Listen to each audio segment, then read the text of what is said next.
অর্থ সম্পদ যা আছে এগুলোকে কাগজের টাকায় রেখে দিবেন না। আমার নসিহত, হয়তো বুঝতে পারছেন না, মাথার উপর দিয়ে যাচ্ছে কথা, কিন্তু পরে বুঝবেন। টাকা পয়সা যা আছে এগুলোকে ব্যাংকে কাগজের টাকার মধ্যে রেখে দিবেন না, কারণ কাগজের টাকা সামনে আর থাকবে না। লিখে রাখেন, কয়েক বছর পরে দেখতে পারবেন সমস্ত টাকা হয়ে যাবে ইলেকট্রনিক। খালি পাঠাবেন ইলেকট্রনিক মানি, মানে আপনি টাকা ধরতেও পারবেন না, পকেটে রাখতেও পারবেন না, খালি জানবেন আমার অ্যাকাউন্টে এত টাকা আছে।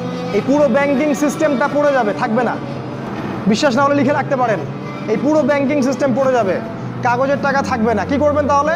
আপনি আপনার সম্পদটাকে সোনায় রূপান্তর করেন, কিছু সোনা করে রাখেন, জমায় রাখেন, রূপায় কনভার্ট করেন। এগুলোর দাম কখনো কমবে না। 100 বছর পরেও সোনার দামই থাকবে। তো 10 বছর পর আপনার 10 লাখ টাকার মান 10 লাখ টাকা থাকবে না, দাম পড়ে যাবে, আপনি সম্পত্তি হারাবেন। এইভাবে তারা সারা বিশ্বকে লুট করছে, এই কাগজের টাকা দিয়ে তারা সারা বিশ্বকে লুট করছে।